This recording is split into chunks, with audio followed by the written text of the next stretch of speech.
Assalamualaikum warahmatullahi wabarakatuh. Bertemu lagi kita pada hari ini. Saya Cikgu Julia. Jom belajar sains.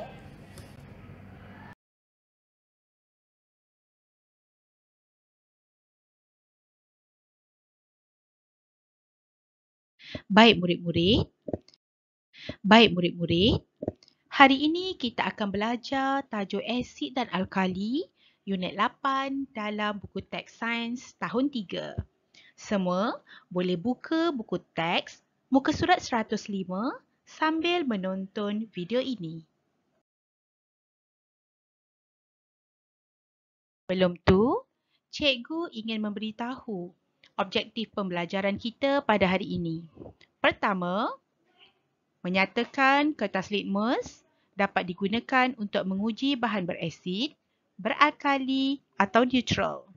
Objektif pelajaran kita yang kedua, iaitu memberi contoh bahan berasid, beralkali, neutral berdasarkan perubahan warna kertas litmus.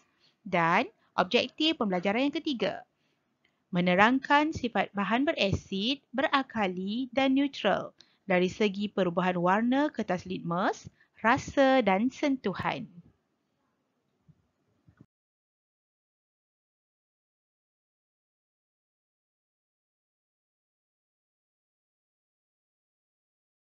Cuba semua lihat dialog dan gambar yang dipaparkan. Cuba tengok anak perempuan yang berbaju kuning. Saya tidak suka ulam ni, Mak. Manisnya tapai ni. Tu kata ayah dia. Manakala abang dia, jus limau ni masam. Boleh saya tambah gula? Ini menunjukkan pelbagai makanan yang terhidang mempunyai rasa yang berbeza. Murid-murid, cuba lihat di sekeliling anda.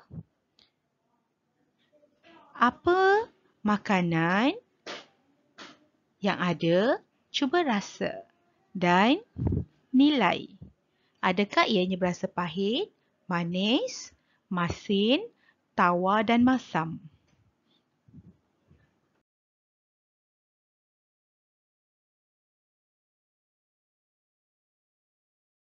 Okey, cuba kita tengok pula reaksi muka yang ditunjukkan oleh adik-adik ini.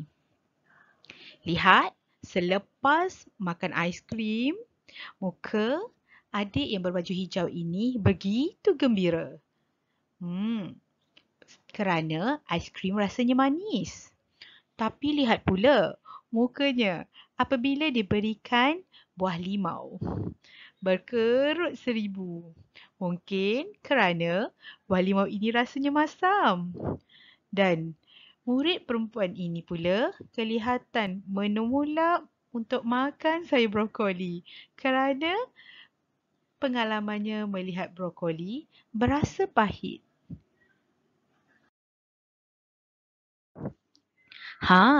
Mengapa terdapat pelbagai rasa makanan? Ini kerana dalam makanan terdapat sifat kimia yang terkandung di dalamnya. Lidah adalah organ manusia untuk merasa.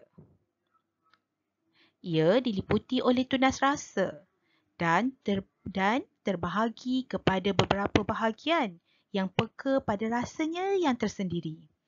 Ada 4 rasa makanan, iaitu masin, manis, pahit dan masam. Makanan juga boleh rasa pedas atau tawar. Ini boleh merangsang tunas rasa. Cuba kita tengok gambar ini. Buah nenas, cuka, limau dan buah mangga berasa masam. Manakala ubat, buah peria berasa pahit. Garam, kecap, ikan masin berasa masin. Dan gula, madu, aiskrim rasanya manis.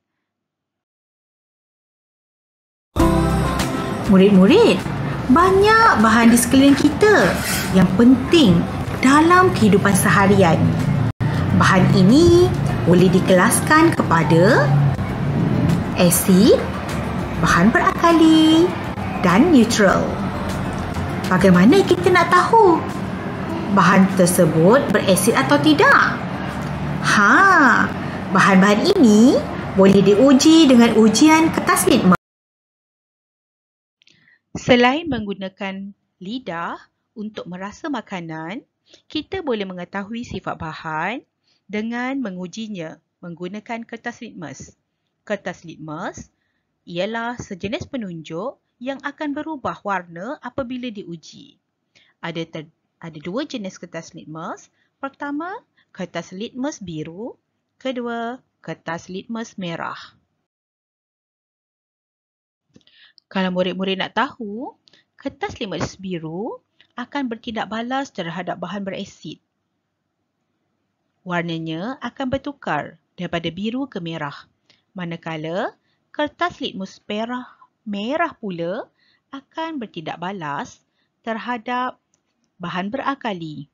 Warnanya akan berubah daripada warna merah kepada warna biru. Mari kita lihat nenas, cuka, pes asam jawa dan perahan limau. Apabila kertas litmus biru diletakkan kepada bahan tersebut, warnanya bertukar menjadi merah. Tetapi kertas litmus merah pula tidak berubah. Ini menandakan sifat bahan yang terkandung dalam makanan tersebut bersifat asid. Kebanyakannya, sifat bahan berasid, rasanya masam dan perit apabila disentuh. Sekarang, mari kita lihat tindak balas kertas litmus kepada bahan berakali pula. Bahan berakali seperti sabun, soda bikarbonat, shampoo dan ubat gigi. Kebanyakan bahan berakali rasanya pahit dan licin apabila disentuh. Kertas litmus merah akan bertukar kepada biru. Dan kertas litmus biru pula kelihatan tidak berubah apabila diletakkan kepada larutan tersebut.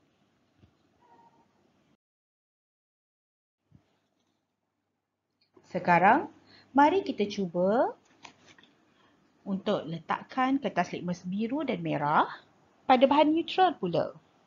Bahan neutral rasanya manis, masin dan tawar. Cuba lihat apa yang berlaku pada kertas litmus merah dan biru ini. Dua-duanya tiada perubahan. Ini kerana sifat bahan pada larutan tersebut adalah bersifat neutral. Baiklah, seterusnya murid-murid. Jom kita cuba buka buku teks muka surat 108. Uji minda, adakah kita benar-benar faham tentang asid dan alkali ni dan bagaimana kertas litmus merah dan biru berfungsi?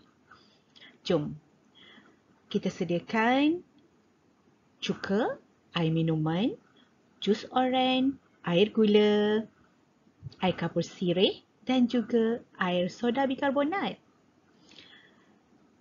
Apabila semuanya kita telah sediakan, ambil kertas litmus yang berwarna biru dan yang berwarna merah. Letakkan seketika pada larutan tersebut. Kemudian kita lihat apakah perubahan yang berlaku.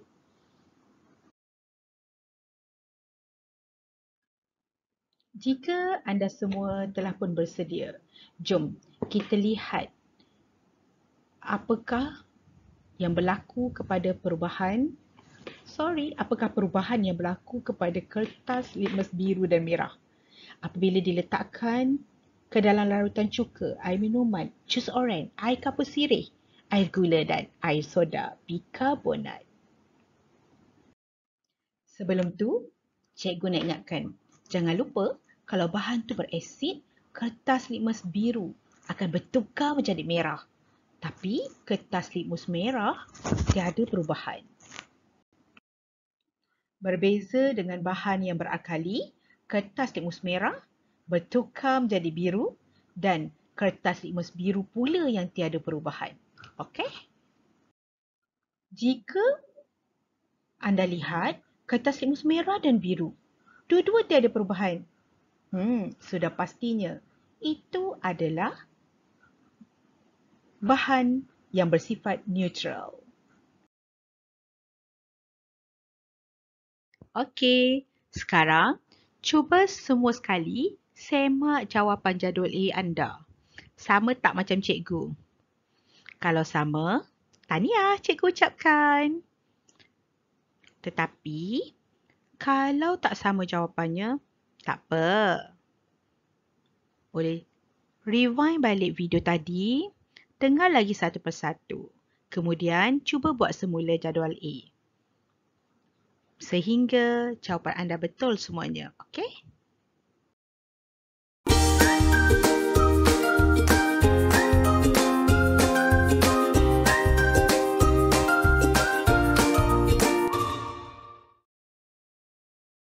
Baik. Rasa susah nak ingat? Jangan risau. Cikgu ada tips untuk mudah ingat. Biru ke merah ke biru. Asid ke alkali. Never mind. Okey. Sekarang cuba tengok SAMBAL. MB. Merah ke biru. Dia jadi AL. Alkali. Manakala jika BM. Baca terbalik tau daripada huruf B. AL tu abaikan. BM. Biru kepada merah. Sambung AS. Acid. Jadi ingat sahaja formula sambal. Mudah kan?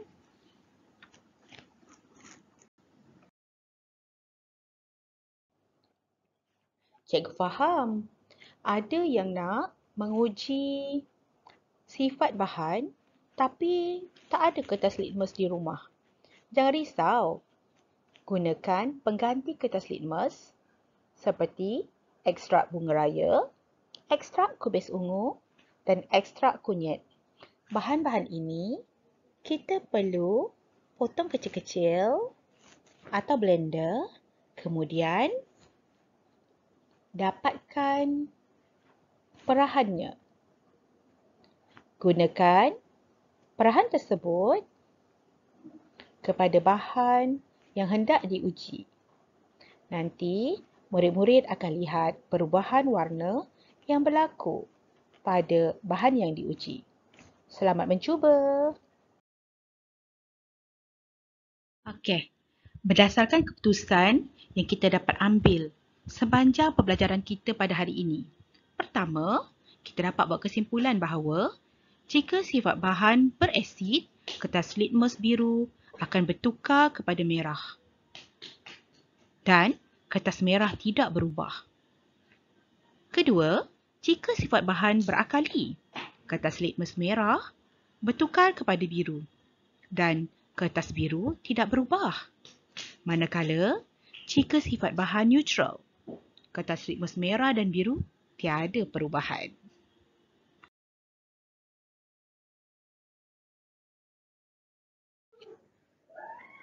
Banyak kepentingan apabila kita tahu tentang bahan berasid dan berakali dalam kehidupan kita. Lihat saja pakcik yang baju purple ni.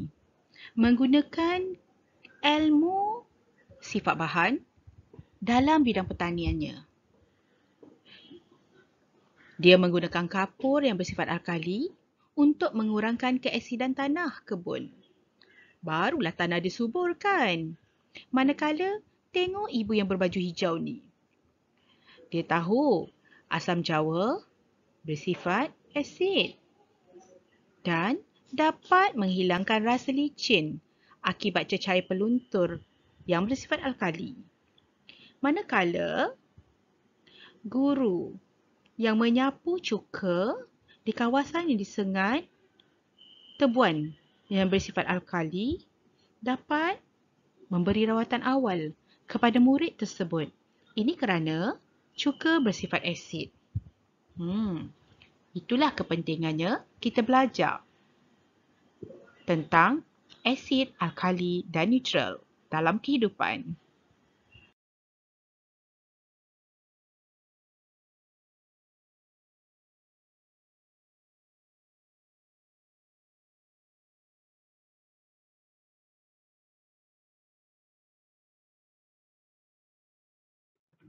Baiklah, cikgu harap video ini membantu dan memberi manfaat kepada anda semua.